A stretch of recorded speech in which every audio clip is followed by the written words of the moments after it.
বন্ধুরা, আশা করি তোমরা সকলে ভালো আছো। তোমার চ্যানেলে তোমাদের সবাইকে স্বাগতম। তো আজ আমরা আলোচনা করব আমাদের মাধ্যমিক ভূগোল পরীক্ষাতে ভূগোলের উত্তর কিভাবে লিখবো সেই নিয়ে।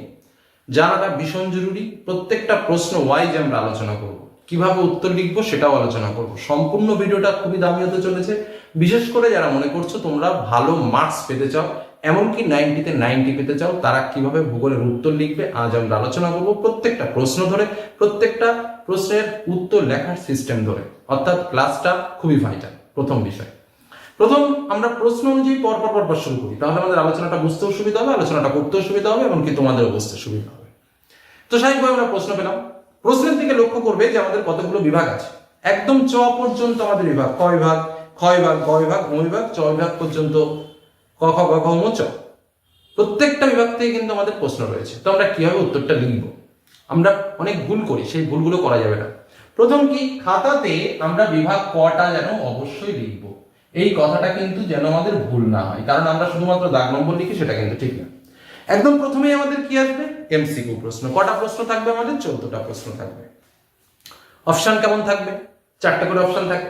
তোমরা প্রশ্ন সম্পর্কে জানো, আমি জাস্ট উত্তর লেখার কৌশলটা বলি। ধরো প্রথম প্রশ্ন, ক্ষয়সীমা ধারণার প্রবর্তক কে? বা এটা বাদ দাও, আরো সব আচ্ছা দেখ, এটাই থাক।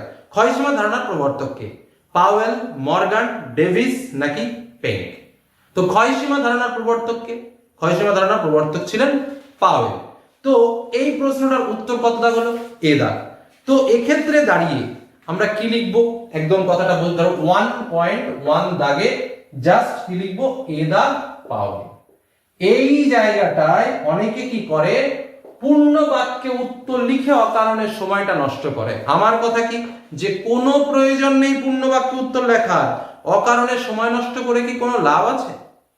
বলো, অকারণে সময় নষ্ট করে কোনো লাভ নেই। নেক্সট ধরো আর একটা প্রশ্ন, উচ্চ গতিতে নদীর প্রধান কাজ কি? অপশনে কি কি রয়েছে? বহন, ক্ষয়, সঞ্চয় নাকি বহন ও ক্ষয়? তাহলে উত্তরটাকে, উচ্চ গতিতে নদীর প্রধান কাজ কি? উচ্চ গতিতে প্রধান কাজ কি? ক্ষয়। তাহলে কি লিখবো? একদম 1.2 অপশনটা ধরো বিদাগে রয়েছে, তাহলে বিদাগ দিয়ে ক্ষয়। আর কিচ্ছুর প্রয়োজন নেই। ওকে, এইভাবে আমরা এমসিকিউ প্রশ্নের উত্তরটা লিখব। এমসিকিউ কোশ্চেন শেষ হলে আমাদের থাকবে শুদ্ধ অশুদ্ধ। প্রশ্নের ভাষাটা কি থাকে? নিম্নলিখিত বাক্যগুলি শুদ্ধ হলে পাশে সু, অশুদ্ধ হলে পাশে অ লিখো। এবার কিন্তু বিভাগ খ। তো স্বাভাবিকভাবে আমরা এই কথাটা অবশ্যই লিখবো বিভাগ খ। লিখে আমরা দাগ নম্বর দেব 2.1.1 ধরো। তাহলে আমরা টিক দেব না, আমরা সত্য মিথ্যা লিখবো না, যেটা বলেছে শুধুমাত্র সেটা। ধরো কি রয়েছে, বলল ভারতের প্রাচীনতম ভঙ্গিল পর্বত হলো আরাবল্লী। ঠিক না? ঠিক। তাহলে ভারতের প্রাচীনতম ভঙ্গিল পর্বত আরাবল্লী। তাহলে এটা যদি ঠিক হয় তাহলে আমরা কি লিখবো? সু। তাহলে আমরা কত লিখবো? 1.11 লিখে সু। জাস্ট আর কিচ্ছুর প্রয়োজন নেই, আর কিচ্ছুটির প্রয়োজন নেই, জাস্ট এটুকু লিখলেই এনা। এভাবে আমরা পরপর করব। নেক্সট দেখো, শূন্যস্থান পূরণ। শূন্যস্থান পূরণ রয়েছে। তো শূন্যস্থান পূরণ আমরা কি লিখবো? প্রশ্নটা কি লেখা থাকে? উপযুক্ত শব্দ বসিয়ে শূন্যস্থান পূরণ কর। উপযুক্ত শব্দ বসিয়ে শূন্যস্থান পূরণ কর। তাহলে এখানে আমরা কি লিখবো? বিভাগ 2.2. এখানে ধরো একটা প্রশ্ন, রেডার হলো একটি ড্যাশ সেন্সর। তো রেডার কি? রেডার হচ্ছে একটা সক্রিয় সেন্সর। তাহলে জাস্ট আমরা কি লিখবো? শুধুমাত্র সক্রিয় কথাটা লিখে তলে দাগ দিয়ে দিলাম। আর কিচ্ছু প্রয়োজন নেই আমার, আর কিচ্ছুটির প্রয়োজন নেই, শুধুমাত্র এটুকুই। অতএব ওই পূর্ণ বাক্যে লেখার কোনো প্রয়োজন নেই। ঠিক যেটা সঠিক উত্তর সেটা আমি লিখবো, দাগ নম্বরটা ঠিকঠাক থাকবে, উত্তরগুলো পরপর করে লিখে বেরিয়ে যাবে। বোঝা গেল কি বললাম? নেক্সট ধরো এসএকিউ কোশ্চেন। এসএকিউ কোশ্চেনটা কিন্তু পূর্ণ বাক্যে লিখো। ধরো একটা প্রশ্ন রয়েছে, ওজোন গ্যাসের ঘনত্ব পরিমাপের একক কি? তাহলে ওজোন গ্যাসের ঘনত্ব কিসে পরিমাপ করা? ডপসন ইউনিটে। তাহলে এইটা কিন্তু আমরা পূর্ণ বাক্যে লিখবো যে ওজোন গ্যাসের ঘনত্ব পরিমাপ করা হয় ডপসন ইউনিটে। এবার দেখো, আমি তাও একটা কথা বলে দিই। ধরো ডপসন ইউনিটে, এই কথাটা আমি যখন লিখলাম তখন যেটা মূল উত্তর তার তলে একটু কষ্ট করে দাগটা দিয়ে দাও। বোঝা গেল কি বললাম? যেটা মূল উত্তর তার তলে একটু দাগ দিয়ে দাও, ব্যাস। তাহলে স্ট্যান্ডার্ডিটিটা আরো বেড়ে যাবে। ঠিক আছে? তারপরে ধরো বাম স্তম্ভের সঙ্গে ডান দিক আমরা কি করি? ক্রসিং। এগুলো বুঝে যাবে। বাম স্তম্ভের সঙ্গে ডান দিক আমরা কি করি? ক্রসিং করি, এ করি, সে করি না, সেরকম কিছু লিখবে না। এদিকে তোমার যেটা থাকে বাম দিক বা বাম স্তম্ভ, আর এটা থাকে ডান দিক। তো তোমরা বাম দিকের পয়েন্টগুলো পর পর করে লিখে নেবে। ধরো 1 2 3 4 লিখে নিলে, লিখে নেওয়ার পরে এখানে এই প্রশ্নটাও লিখে নিলে, কথাটা খুব ভালোভাবে বুঝবে। লিখে নিলে তো এইবার ডান দিকের নম্বরগুলো উল্টো পাল্টা করে দেবে, মানে এটা ধরো 2, এটা 3, এটা 1, এটা 2, বোঝা গেল? এই হলো সিস্টেম। সিস্টেমগুলো ভালো করে শিখে নাও। তাহলে বাম দিকটা আমি ঠিকঠাক রাখবো এবং ডান দিকটা আমরা নাড়িয়ে ঠিকঠাক ভাবে তুলে ধরবো। বোঝা গেল কি বললাম? এইভাবে লিখবে। নেক্সট আমরা এবার চলে আসবো 2 মার্কের প্রশ্ন, 3 মার্কের প্রশ্ন এবং 5 মার্কের প্রশ্ন। দেখো 2 মার্কের প্রশ্নগুলো আমাদের সবসময় সংজ্ঞামূলক প্রশ্ন হয়। সবসময় চেষ্টা করবে সংজ্ঞা, বৈশিষ্ট্য, উদাহরণ, চিত্র সহকারে লেখার। আমি কেন লিখবো আমি এর আগেও বলেছি। ধরো অবরোহণ কাকে বলে, তাহলে উচ্চতা হ্রাস পাওয়াকে অবরোহণ বলে, এক কথায় কেউ লিখে দিয়ে বাড়ি চলে এলো, ভালো লাগবে বিষয়টা? তাহলে অবরোহণের সংজ্ঞাটা একটু ভালো করে দেব, অবরোহণের বৈশিষ্ট্যটা একটু ভালো করে দেব, অবরোহণের উদাহরণ একটা তুলে ধরবো এবং অবরোহণের একটা সুন্দর করে চিত্র তুলে ধরবো। যে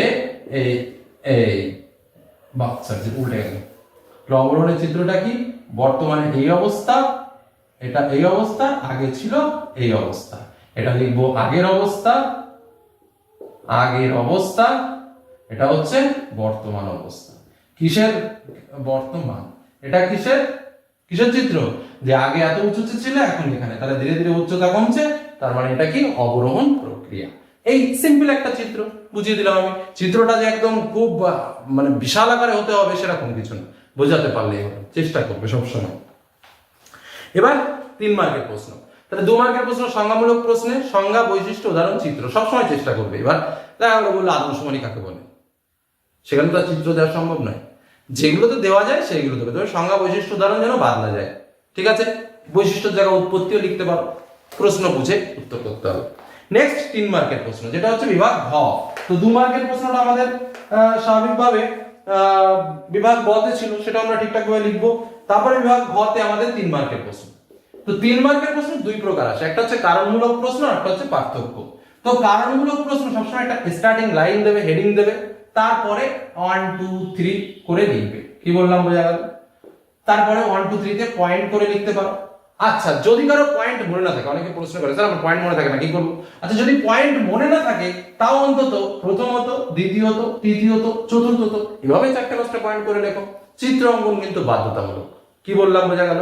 এই কথাগুলো কিন্তু অবশ্যই মাথায় রাখবে। নেক্সট আরেকটা কথা বলি, আরেকটা 3 মার্কের প্রশ্ন, যেটা আমি বললাম 2 মার্কের প্রশ্ন। তো 3 মার্কের প্রশ্ন আরেকটা বিষয় আছে, যেটা হচ্ছে পার্থক্যমূলক প্রশ্ন। তো পার্থক্যের ক্ষেত্রে যে এই বিষয়ের পার্থক্যগুলো হলো, এটা আমি লিখলাম। লেখার পরে এখানে বিষয়, তারপরে একটা পার্থক্য, তারপরে আরেকটা পার্থক্য, এরকম ভাবে বক্স করে কিন্তু তোমরা পার্থক্যটা লিখবে। অনেকে আবার সেই পয়েন্ট করে লিখো, না লিখবে না, কারণ তোমাদের এটাই হচ্ছে অ্যাকচুয়াল মেথড। এবার এখানে বিষয়টা লিখলে, এখানে আরেকটা, এখানে আরেকটা, এখানে পয়েন্ট করলে আর পরপর লিখে দিয়ে চলে গেলে। কি বললাম বোঝা গেল? এভাবে লিখবে। অনেকে প্রশ্ন করছে 3 মার্কের জন্য কটা পার্থক্য দেবো? চেষ্টা করবে সবসময় 5টা পার্থক্য দেওয়া। তবে 3 মার্কের জন্য কেউ যদি স্ট্যান্ডার্ড পার্থক্য 3টে দেয় সেটাও কিন্তু অনেক, কিন্তু তোমরা সবসময় চেষ্টা করবে 5টা পার্থক্য দেওয়ার। বোঝা গেল? এভাবে 3 মার্কের প্রশ্নের উত্তর করবে, পয়েন্ট করে, চিত্র সহকারে, ব্যাখ্যামূলক ভাবে, খুব সুন্দর করে। নেক্সট 5 মার্কের প্রশ্ন। দেখো 5 মার্কের প্রশ্নে কিন্তু ফুল মার্কস পাওয়াটা খুব বেশি কঠিন ব্যাপার না, খুব ইজি ব্যাপার। আমি বহুবার এই 5 মার্কের প্রশ্ন সম্পর্কে আলোচনা করেছি, তবুও বলি, চিত্র প্রত্যেকটা পয়েন্টে বাধ্যতামূলক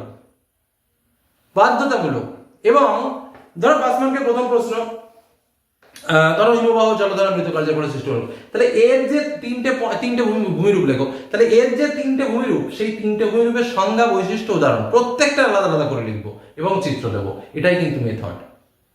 বায়ুমণ্ডল থেকে যে প্রশ্ন আসছে, সেখানে দেখা যাচ্ছে যদি আমাদের কি দিয়েছে এখানে প্রশ্নটা, জোয়ার ভাটা সৃষ্টির কারণ। এই জোয়ার ভাটা সৃষ্টির কারণ দিলে তো 3-4টে পয়েন্ট আছে, তার বেশি আর পয়েন্ট নেই, কিন্তু এই 4টে পয়েন্টই দাও, সুন্দরভাবে ছবি এঁকে দাও, ব্যাখ্যাটা যেন ঠিকঠাক থাকে।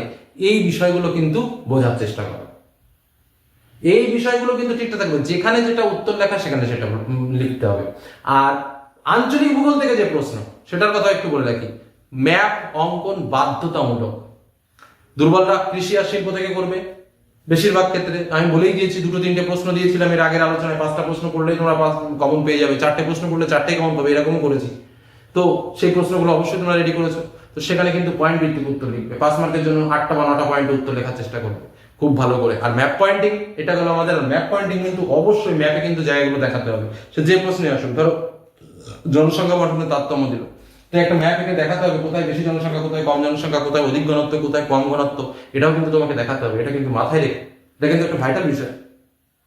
আচ্ছা, ম্যাপ পয়েন্টিং, ম্যাপ আলাদা করে দেবে, সেখানে রোল নম্বর, স্টেশন নম্বর ঠিকঠাক করে লিখবে, এবং যে জায়গাগুলো দেখাচ্ছে সেই বিষয়গুলো খুব সুন্দর করে তোমাকে ফিল আপ করতে হবে। এবং ম্যাপ পয়েন্টিংটা আমি ছোট্ট করে আলোচনা করতে পারবো না, কারণ তোমাদের ঠকানো হবে। এই বিষয় নিয়ে আমি আগে একটা আলোচনা করেছি যে শুধু ম্যাপ পয়েন্টিংটা তোমরা কিভাবে করবে, কারণ ম্যাপের অনেক নিয়ম কারণ আছে। আমাকে বললো নদী, একটা নদী দেখাও, আমি একটা পয়েন্ট করে দিলাম, সেটা তো নিশ্চয়ই হবে না। আমাকে বললো এই পাহাড়টা দেখাও, আমি একটা দাগ দিয়ে দিলাম, হবে না।